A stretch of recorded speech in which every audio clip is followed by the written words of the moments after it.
शिक्षा के अग्रदूत महात्मा ज्योतिराव फुले, राष्ट्रमाता माता सावित्रीबाई फुले, महात्मा सिंह और इस देश को गौरवशाली संविधान देने वाले बाबा भीमराव अम्बेडकर जी को नमन करते हुए, दोस्तों कल बहुजन नायक काशीराम साहब का जन्मदिन है। उनको भी कोटि कोटि नमन करते हुए श्रद्धा सुमन अर्पित करते हैं। और हमारी परम आदरणीय धर्म गायिका प्रज्ञा बौद्ध भंते जी और उनकी टीम सभी का आभार वंदन अभिनंदन करते हैं। मातृशक्ति मेरे समाज के सम्मानित बंधुओं सभी को वंदन अभिनंदन करता हूँ।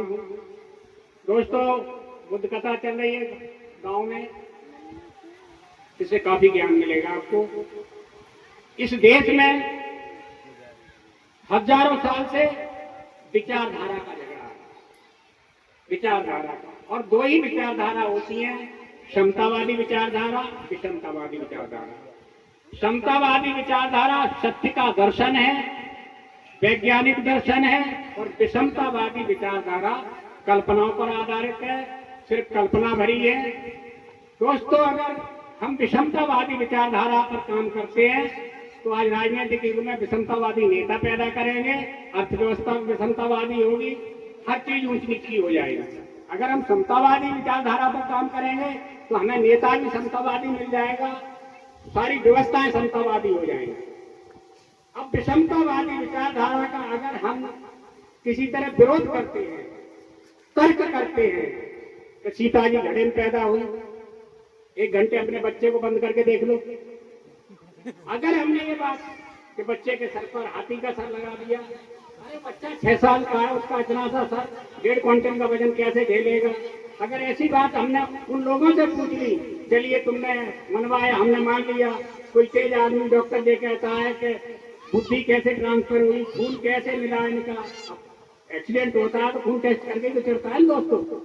अगर हम ऐसी बातें तर्क करके पूछते हैं तो हिंसा पैदा होगी, और हिंसा से घृणा पैदा होती है, घृणा से नफरत पैदा होती है, नफरत से परतंत्रता पैदा होती है, परतंत्रता से असमानता पैदा होती है, और असमानता से हमेशा अन्याय पैदा होता है।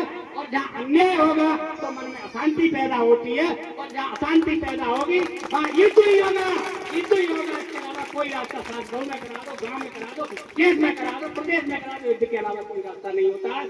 और इससे जो चरित्र बनता है, इससे जो साहित्य बनता है, और इससे जो संस्कृति तैयार होती है, सिर्फ बात की संस्कृति तैयार होती है, पूरा देश बाद में जाए, पूरा समाज बाद में, कुछ भी हो उनका काम हल होना चाहिए। अगर हम समतावादी व्यवस्था पर काम करते हैं और सत्य बोलेंगे, सत्य का दर्शन देंगे, तो मैं गारंटी देता हूँ हिंसा नहीं होगी, अहिंसा होगी। अहिंसा से प्रेम पैदा होता है, प्रेम से करुणा पैदा होती है, करुणा से दया पैदा होती है, दया से समता पैदा होती है, समता से स्वतंत्रता पैदा होती है, और जहाँ स्वतंत्रता पैदा होगी वहाँ न्याय होगा, और जहाँ न्याय होगा वहाँ मन में शांति मिलती है।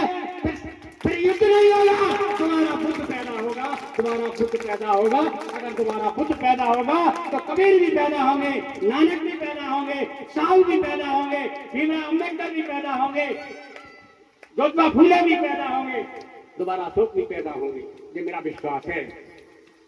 और दोस्तों मैं खास तौर से महिलाओं से कहना चाहता हूँ, आज तक जितने धर्म है, वैसे तो सैकड़ों धर्म है, मुख्यतः 6-7 धर्म है, उनमें हमारा विश्व विख्यात विश्वगुरु कहलाए हमारे तथागत बुद्ध।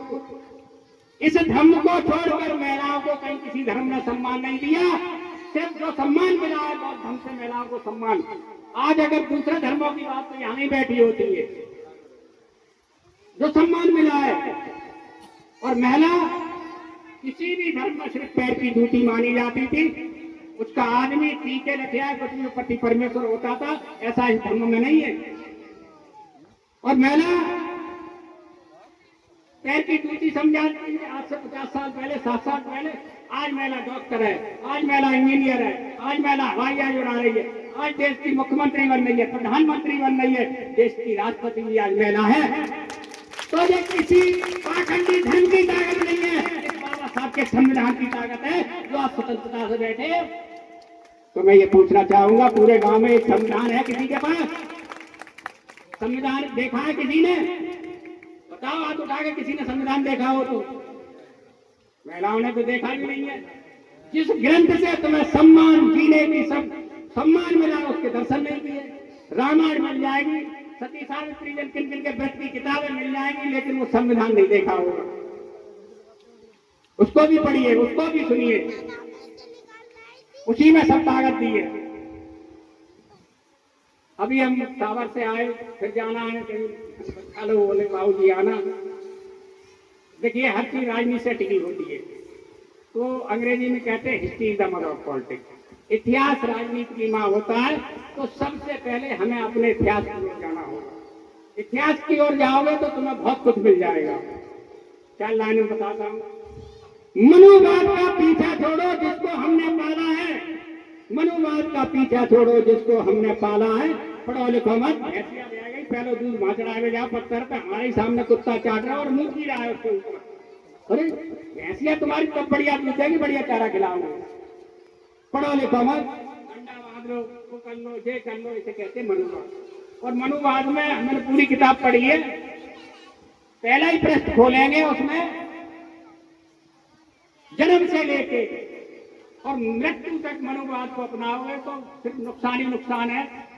बच्चा पैदा होता था भाई साहब, हमारे जमाने में कच्चे मकान होते थे, लड़ाई कहती बाहर ले लो, बाहर ले लो, जल्दी हो जाएगी भाई। और 3 बजे बच्चा पैदा होगा, 4 बजे पंडित जी बुला लो, पंडित जी बुला लो, पंडित जी 10 दिन दिखाने बाद पैदा तो ढंग से हो जान दो। और पंडित जी भी आए, वो काका काका यहाँ मल्ला मिला 10 पन्ना स्वाहा कर दिया, मल्ला काजी को मिल गया, जूता मारो और हम पैसा दे रहे।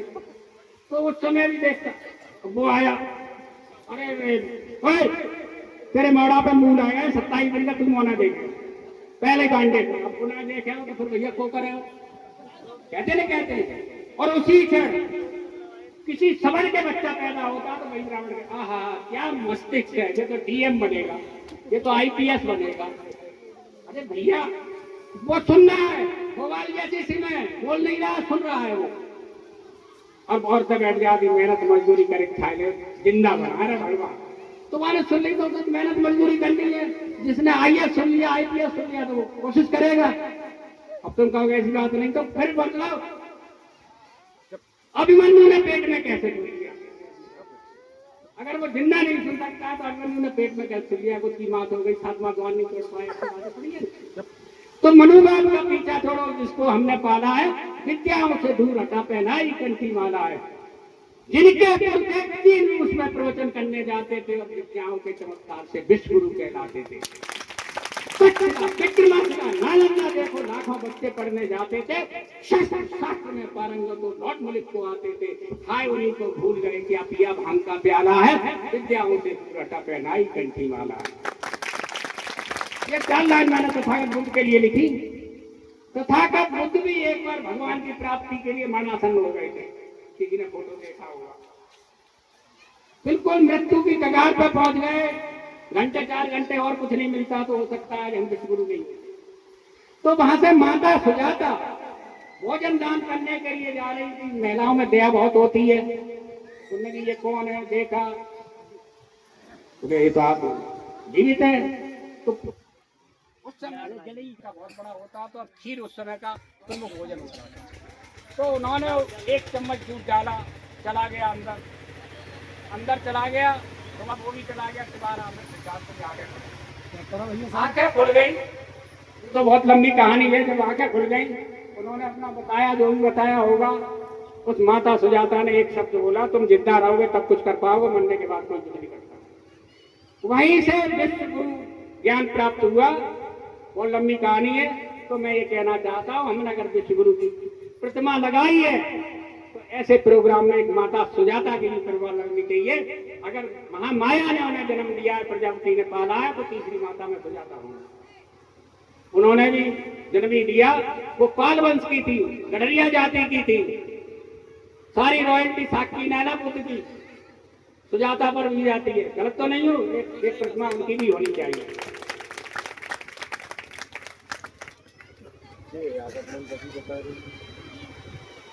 चंद्रगुप्त को भूल गए, चंद्रगुप्त को भूल गए हम। जब परिवर्तन आया था, का परिवर्तन धार बजा जिन्होंने झंडा फहराया था, फाइया में जिनका का वर्णन चीन में जाए सुनाया था, शैल्य की लड़की भी आई, फिलिप्स को मार भगाया था। ऐसों को जो शूद्र बताते, ऐसों को जो छोटा बताते, उनकी आंख में जाला है, विद्याओं से दूर रहता पहनाई कंठी मार। हमने चंद्रगुप्त को पढ़ा, चंद्रवर्धन उनके पिताजी थे। धम्म मौर्य जो थी, जो नंद वंश का बहुत क्रूर राजा था, धनानंद, उसकी नजर कुआरे से थी, उन पे हासिल नहीं कर पाए, जो होके उस समय शादियां वादियां होती थी।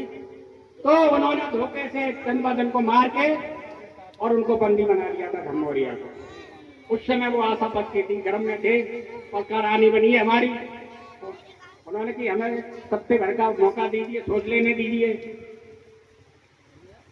3-4 दिन बाद पहरेदार सो गए, उन्हें मौका मिला रानी को, वो वहां से भागने लगी। 2 बजे हो, 3 बजे हो, भागते भागते जैसे भाग पा रही भाग रही थी, और पीछे भी मुड़ के देख रही थी कोई आ तो नहीं रहा है।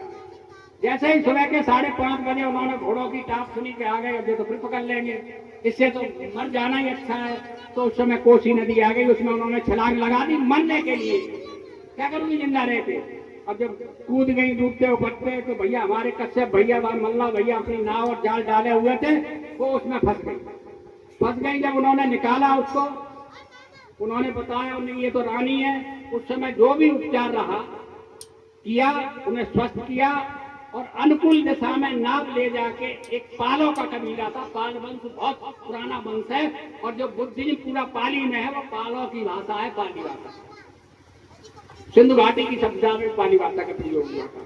तो उन्होंने कहा भैया वो तो बहुत हरामी राजा है, पता लग गई तो मरवा देगा, आग लगवा देगा। वहां अर्जुन नाम के पाल ने देखा मैं रखूंगा, और पूरा उन्होंने सुरक्षा दी, प्रसव कराया, और 11 साल तक चंद्रगुप्त को पालों ने पाला। चलो तो नहीं है, हमने फेसबुक पर लड़ाई देखी, गडरिया की और काशियों की लड़ रहे थे पाल। अरे भैया तुम अखंड भारत के निर्माता, विश्व विजेता हो ही नहीं सकते। ये सारी रॉयल्टी पाल और कश्यपों की है, विश्वास के साथ कहता है। कोई इतिहासकार आ जाए तो मुझे खेल नहीं करता। अशोक जैसे सम्राट की याद नहीं सताती है, जिनके अभिलेखों को पढ़कर नई चेतना आती है। रुपया ऊपर लाख को देखो किसकी याद दिलाती है, हमको शर्म जरा नहीं आती, क्या पत्थर की छाती है। लंका और जापान आज में बुद्ध ने किया उजाला है, विद्याओं से दूर हटा पहनाई करती। जिले का डीएम, सीएम, पीएम, राष्ट्रपति, सुप्रीम कोर्ट का जज अपने ऊपर अशोक की लाख लगाता है। देश की रिवेन्यू करेंसी सम्राट अशोक की लाख के बगैर नहीं चल सकती। उसको मिटाने वाले कौन है, उसको छोटा करने वाले कौन है, इसका भी गौर देना होगा। मैं तुमको पहले रुपया ऐसा होता था, ये 100 का नोट है भाई साहब, इसमें कितनी बड़ी लाख है ना, बड़ी दिख रही है नहीं लाख, देखो ना आपसे दिखाओ इनको, ये लाख कितनी बड़ी है, कितना सुंदर नोट लग रहा है। अब ये दूसरा नोट देखिए भाई साहब, इसको कोने में कर दिया है, कोने में दिखाई भी नहीं देती है। मैं कहता हूँ उनको गांधी का फोटो छापना है, यहाँ पर बड़ी लाट कर देते तो नोट और सुंदर लगता है। पर ये नोट भीग जाए तो ऐसे ही करके सुखा दे, पंखा की हवा में, तब तक नाती आ गया, भतीजा आ गया, पापा पैसा, दादा पैसा, नोट हाथ में चला गया, बच्चे हुए के टुकड़ा रह गया तुम्हारे हाथ में। पूरे बाजार में चले जाइए, कोई 5 रुपए का नमक नहीं देगा, जो कहेगा वो कोना जोड़ ले तब मिलेगा। इस लाट की इतनी कीमत है, और इसको मिटाना है उसका इतिहास मिटा दो, जगाना है उसका इतिहास जगा दो, बस इतनी राजनीति है। महात्मा ज्योतिराव फुले को अब तक आप नहीं जाने, शिक्षा के द्वार खोल दिए, बदल दिए ताने बाने, शिक्षित होकर लाखों ऊंचा बने बुद्ध के दीवाने। सुबह हुई है वहां के खोलो, छोड़ दो कल्पित गाने, छोड़ दो कल्पित गाने, इसमें एक बूंद ना पानी, ये तो बादल काला है, विद्याओं से दूर हटा पहनाई कंठी वाला। मनोवाद का पीछा करो जिसको हमने पाला, इंसान को इंसान बनाया, इंसान को इंसान बनाया, ताबेदारी छुड़वाई। अरे सारे पिछड़े दल को सोचो किसने मुक्ति दिलवाई। समाज लाई भीमराव ने, समाज लाई ज्योतिबा ने, और कर दिया उजाला है, विद्याओं से दूर हटा पहना। बौद्ध धर्म की जड़ को सींचा, बौद्ध धर्म की जड़ को सींचा और सशक्त बनाया है। ऐसे संविधान को लिखा, वोट का हक दिलाया है, जिन्हें तो वोट डालने का भी अधिकार नहीं था। ऐसे संविधान को लिखा, वोट का हक दिलाया है। बाबा भीम बने न पीएम, अब समझ में आया है। अरे अब तो भैया शिक्षित हो गए, मन बात क्यों उठाया है। गंगा समझिए शाक्या ना आया, गंगा समझिए शाक्या ना आया, ये तो गंगा नाला है, विद्याओं से दूर हटा पहनाई कंठी वाला। और ये धरती महाकश्यप की है, ये धरती महाकश्यप की है, ये धरती गौतम बुद्ध की है, ये धरती सत्य अहिंसा की है, धरती चंद्रगुप्त की है। शाक्त समाज के नौजवानों, बहुजन समाज के नौजवानों, मत भूलो तुम पुरुषार्थ को, चंद्रगुप्त को याद करो, तुम याद करो सिद्धार्थ को। किस भौतिकता में पड़े हुए, किस स्वप्न लोक में खोए हो, समय और जागरूकता का अभी तक तुम सोए हो।